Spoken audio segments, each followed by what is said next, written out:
Ami d'Azina, bonsoir. Bienvenue au Relais de Poche pour une émission spéciale éducation nationale, on va dire. Voilà. Éducation nationale. Avec Patrick Coste et l'éducation face à l'impossible aux éditions Delga. Donc un livre qui est très récent en fait, sur la question de l'éducation. Alors c'est marqué l'éducation, mais en fait il est question surtout de l'éducation nationale. Donc il y a un sous-titre « Repenser les fondements de l'école ». Donc pas une mince affaire quand même, repenser les fondements de l'école. Mais avant de parler du contenu, parlons de l'écrivain, de l'homme, qui est-il pour parler de l'éducation et de l'éducation nationale en particulier, dans cette période où tous les services publics sont remis en question. Quel est votre parcours professionnel et intellectuel pour arriver à ce livre? Alors, d'abord, bonjour à tout le monde. Je vais être très synthétique. J'ai exercé 6 métiers dans l'éducation nationale. Institut, prof, CPE, zone sensible, proviseur, cadre au rectorat parce que j'ai piloté la culture. Et j'ai été une sorte de globe-trotteur de la formation continue dans beaucoup de domaines. Et je suis quand même attaché à ce parcours parce qu'en termes de regard et de compréhension, je considère être une sorte de 4x4 d'homme du terrain. Et ça permet d'avoir un certain nombre de perceptions et de compréhensions qui partent du ras du sol. Mais au demeurant, je précise que ce livre, c'est certainement pas un livre biographique ni descriptif. C'est vraiment un travail d'analyse où il y a une compréhension conceptuelle du système. Et donc par conséquent, même si on a fait état de mon parcours, c'est un travail conceptuel. Ok. Votre livre est scindé en deux. Constat d'un côté, proposition de l'autre, pour schématiser. Vous décortiquez les pouvoirs au sein de l'éducation nationale, à tous ces échelons, d'ailleurs, vous allez un peu à tous les endroits. Est-ce que pour vous un obstacle majeur, est-ce pour vous un obstacle majeur à la bonne éducation, justement, ces différents pouvoirs à l'intérieur de l'éducation nationale? Alors je précise, et de là aussi de façon assez brève, le livre comporte 3 parties. Ouais. Donc il y a une première partie, effectivement, qui est une analyse des pouvoirs. Éventuellement, je m'expliquerai pourquoi je suis dans cet angle. Ensuite, il y a une deuxième partie, qui est une analyse de l'évolution de la subjectivité des élèves ou des apprenants. Oui, tout à fait. Il y a quelque chose qui se passe dans le monde, qui a évidemment une incidence sur la manière de recevoir un enseignement. Et il y a une évolution de la transmission qui est conditionnée par cette évolution de la subjectivité, c'est la deuxième partie. Et fort du problème qui est posé de cette subjectivité, j'essaye de donner un certain nombre de perspectives et de suggestions de réponse à cette problématique. Donc 3 parties. Okay. Voilà. Alors pour revenir sur la question des pouvoirs, ce n'est pas une analyse qui diabolise une centralisation d'un pouvoir ou de l'autorité hiérarchique.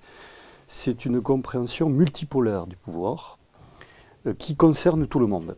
Et donc je pourrais presque dire qu'effectivement je tape à tous les niveaux. Oui, oui. Il y a à peu près 25 analyses des formations de pouvoir qui vont bien sûr de la chaîne hiérarchique, du ministre, du Conseil supérieur des programmes, de l'inspection générale, de l'évaluation des profs, mais il peut y avoir aussi des pouvoirs qui se reproduisent, qui sont des adhésions d'un certain nombre des acteurs de terrain qui reconduisent les formations de pouvoir sur la commande qui leur est faite. Donc c'est une analyse d'agencement sur une dimension multipolaire pour que le téléspectateur se fasse une idée. C'est une analyse un peu fonctionnelle. C'est comme si je démontais le moteur. Oui, oui, mais on le ressent comme ça. Et ça me vient de Foucault, enfin, parce que j'ai été prof de philo. Et c'est une manière de démonter le moteur. Et c'est parce que je démonte le moteur que je me décale par rapport à un certain nombre de représentations du réformisme, des idées convenues qu'il y a sur l'éducation nationale, et qui me permet donc dans cette deuxième partie d'avoir une perspective nouvelle de compréhension et d'analyse sur ce qu'est l'élève. Donc autrement dit, analyser les pouvoirs, c'est comme tirer le rideau et s'ouvrir sur la fenêtre. dans une autre perspective. Un point sur lequel vous allez, sur le psychisme de l'enfant. Absolument. Et vous parlez de destruction du psychisme de l'enfant. Sur quel constat partez-vous pour aller justement dans cette direction? Alors, je préviens les téléspectateurs, et je fais un peu un détour par rapport à votre question. Il y a plusieurs niveaux de lecture dans ce livre. Les 25 strates du pouvoir dont je fais l'analyse, il y a une part très informative, on peut comprendre un certain nombre de contenus et gagner une lucidité par rapport à l'ensemble. J'aurais envie de dire que cette partie-là, tout le monde peut y accéder sans problème. L'analyse de la subjectivité des élèves, elle est plus exigeante du point de vue conceptuel et je préfère prévenir. Alors, de quoi s'agit-il? Eh bien, il faut, pour comprendre l'évolution de cette subjectivité, faire des détours. Ça va nous prendre un petit peu de temps. Faire des détours, ça implique de comprendre qu'en fait, on est d'abord dans un monde, et il n'y a pas de sujet, quoi qu'il en soit, de toute façon, qui ne soit pas conditionné par tous les agencements, le monde ambiant, comme on a dit à une époque en philosophie. Un élève, ce n'est pas une sorte d'état naturel qu'il suffirait d'habiller parce qu'on aurait la bonne méthode. Ça ne marche pas comme ça.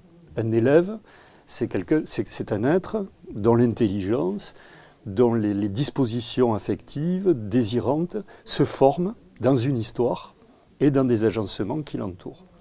Alors quels sont ces agencements?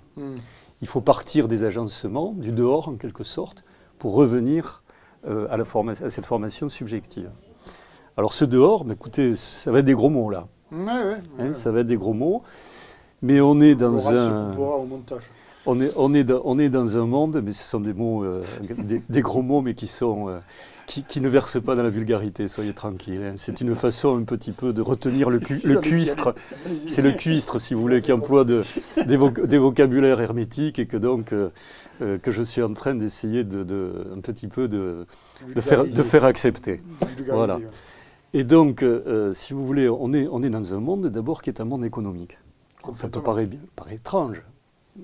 Traiter de la question des élèves et puis passer par le monde économique, on pourrait se dire, tiens, c'est un rapport un peu tiré par les cheveux. Or, quel est ce monde? Et on va comprendre petit à petit. Quel est ce monde? Ce monde, c'est un monde dans la relation d'échange où il s'agit, ça va pas être un scoop, hein, mais où il s'agit, dans l'échange, dans le rapport d'échange, de faire du profit. Bon. Donc la logique de ce monde-là, c'est on investit de l'argent et on doit en retirer un peu plus d'argent et donc le travail, la marchandise est finalement comme une sorte d'intermédiaire de ce rapport d'échange. Donc ça pousse la demande et ça pousse l'offre dans les relations, si vous voulez, de consommation dans lesquelles on peut se trouver. Et l'enfant et les adultes d'ailleurs, on y reviendra, sont pris dans cette machine de la dynamique de faire du profit. Et donc là, je vais employer un gros mot, je préviens que les téléspectateurs ne soient pas effrayés, mais qui me viennent de la psychanalyse quand même. Hein. Donc vous savez, j'ai la garantie des maîtres en la matière. C'est la notion de plus de jouir. C'est-à-dire qu'on est sur des formations de désir qui sont poussées, qui sont presque dans l'injonction du plus à jouir, poussées par cette dynamique de l'offre et la demande qui est elle-même vectorisée par le profit. Et alors, ce qui se passe, c'est qu'à ce moment-là, cette subjectivité qui est poussée par dans le pouce à jouir, c'est une subjectivité qui vient se combler par un certain nombre de satisfactions et d'objets en toc, comme dirait Jacques Lacan. Et donc, par conséquent, il y a un effet de fermeture sur l'objet et sur la consommation. Phénomène que l'on voit très bien, en particulier, mais ça n'est qu'une illustration, dans les consommations qui peuvent y avoir dans le numérique, sur les jeux vidéo, où il y a un effet de saturation de la relation entre l'émotion recherchée et le retour que peut donner la machine. Et c'est cette logique de fermeture, si vous voulez, qui qui forclôt, en quelque sorte, la dimension du désir. Le désir, normalement, s'il n'est pas pris dans cet agencement, a toujours à voir avec quelque chose qui est en dehors de lui, qui est au-delà. On désire quelque chose, alors il peut y avoir le manque, mais on peut aussi comprendre le désir comme quelque chose qui pousse à aller plus loin dans son existence, qui sont deux façons de le définir. Donc là, vous êtes tout à fait dans le cadre de la marchandisation, on va le dire comme ça, mais ça renvoie à une autre question, c'est la connexion qu'il y a à cet endroit-là entre le savoir et le pouvoir. Alors si vous voulez, je ne vais pas pouvoir traiter mais on va le faire dans le temps qui nous est imparti toutes les absurdités du réformisme depuis 50 ans dans l'éducation nationale. Si les gens veulent le savoir, qu'ils se me reportent à mon livre, ils auront une analyse de détail de l'affaire sur 25 analyses, si vous voulez, de notre système. Mais je voudrais tenir l'argument de ce que j'ai appelé l'enfant du plus à jouir, par rapport à ce que c'est que la transmission.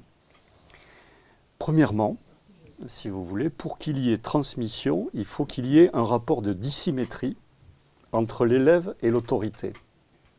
Voilà. C'est très simple. Alors là, cette fois, je vais être simple pour une fois. C'est très simple. Il y a un petit et un grand.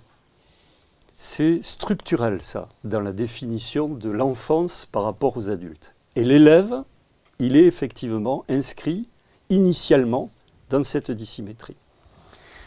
Donc autrement dit, il y a de la part de l'enfant d'abord une demande vis-à-vis de celui qui est plus grand, et puis celui qui incarne l'autorité exprime une demande vis-à-vis de l'enfant. Alors là aussi, on pourrait faire des analyses, des représentations de l'enfance depuis le Moyen-Âge, mais je vais être là aussi un peu plus court. Mais quand vous êtes dans la famille moderne, on va dire, jusque dans les années 70, vous êtes à table, hein, on va être un peu concret là. On ne répond pas aux parents. Tu ne réponds pas, disait l'époque. Je vois qu'il y a des personnes qui ont un peu mon âge là autour, dans cette pièce. Et donc les parents incarnaient une certaine autorité, et non seulement cela, mais ils demandaient à leur enfant, si c'était un petit bourgeois, de le rester quand il sera grand, et s'il était dans un milieu modeste, de faire en sorte de travailler bien à l'école pour qu'il puisse faire autre chose que ce que les parents faisaient. Au déterminisme de Bourdieu. Alors, ne croyez pas à l'égalité, on peut en parler, hein, oui. il n'y a pas de souci. Et de politique, de la discrimination, c'est un sujet que je peux volontiers aussi aborder. Mais il y a une robustesse, si vous voulez, dans cette situation de transmission entre l'autorité familiale et évidemment ce qui se passe à l'école pour le maître. Quand on est dans le monde contemporain, du plus à jouir, qu'est-ce qui se passe? Eh bien, à ce moment-là, pour des raisons qui tiennent aussi à l'évolution de la famille, que je traite ici dans le livre, on vient servir l'émotion de l'enfant. On vient, aussitôt qu'il bouge un sourcil, on vient interpréter quelle est la satisfaction, l'épanouissement que ce qui les entoure peuvent apporter. Et à ce moment-là, on forme effectivement un enfant. Je ne l'appelle pas moi l'enfant roi, mais c'est un enfant de toute façon qui est égocentré, qui est tourné vers ses désirs, vers ses satisfactions, vers les objets en toc, sur la consommation du numérique. Et donc à ce moment-là, si vous voulez, étant égocentré, il n'est plus dans un rapport à la demande du grand autre, c'est-à-dire de l'autorité, il est considérablement avec lui-même. Et c'est la façon que j'ai, pour ma part, d'expliquer une thématique dont vous entendez parler tous les jours en ce moment à la télévision, qui est la crise de l'autorité, qu'on essaye de traiter par des lois et par des coups de menton, mais qui a des raisons à l'origine, si vous voulez, structurelles, effectivement, de défaire ce que j'ai appelé une dissymétrie du petit par rapport au grand, par l'effet du plus à jouir. Voilà. Alors, nous en sommes à un stade où cette dissymétrie... Alors, nous sommes dans une classe. Revenons à du concret. Il y avait 45 élèves à l'époque moderne, quand il y avait cette robustesse d'autorité. Le professeur parlait, le silence qui s'installait était à couper au couteau. Lisez les propos sur l'éducation d'Alain, vous verrez ce rapport à la culture et à ce désir de devenir adulte à travers la culture. Aujourd'hui, vous en mettez 45, c'est, d'où le titre, impossible. Vous en mettez 30 en collège, enfants égocentrés, qui deviennent chacun des exceptions, des singularités, des assorties dans le groupe. Et donc, par conséquent, ces 30 en collège, il y a une part d'impossible. Vous en perdez, je vais être un peu brut là, hein, mais vous en perdez une dizaine au niveau d'une différenciation qui est commandée aux enseignants. Et en lycée, vous en avez 37 en son commun, c'est pas 45, mais vous en perdez une dizaine. Donc ne vous étonnez pas qu'ensuite on creuse des écarts entre les élèves en termes de réussite et d'échec, parce qu'on est dans un rapport de transmission qui a perdu la dissymétrie et qui donc crée des conditions d'une relation impossible. Maintenant que j'ai posé le problème, quelles sont les solutions? Et si nous avons le temps... Ça va être la conclusion. Quand vous allez essayer de nous faire courte... J'ai essayé, vous allez essayer de nous donner envie d'aller plus loin, sans nous le dire. J'ai essayé. Quelles sont les solutions? Bon, écoutez, c'est ça qui nous on va être très pratico-pratique. Si Madame Borne était dans la librairie, ce que malheureusement n'est pas le cas, je lui dirais comme première mesure à prendre très pratique dans la situation, c'est la réduction des effectifs. Pourquoi? Parce que pour réparer la dissymétrie, parce que nous en sommes là, tellement elle a été, si vous voulez, effectivement défaite. Pour rétablir la dissymétrie, il faut reconstruire des relations de proximité entre celui qui sait et qui ne sait pas, presque dans des rapports de corps, dans des rapports d'affect.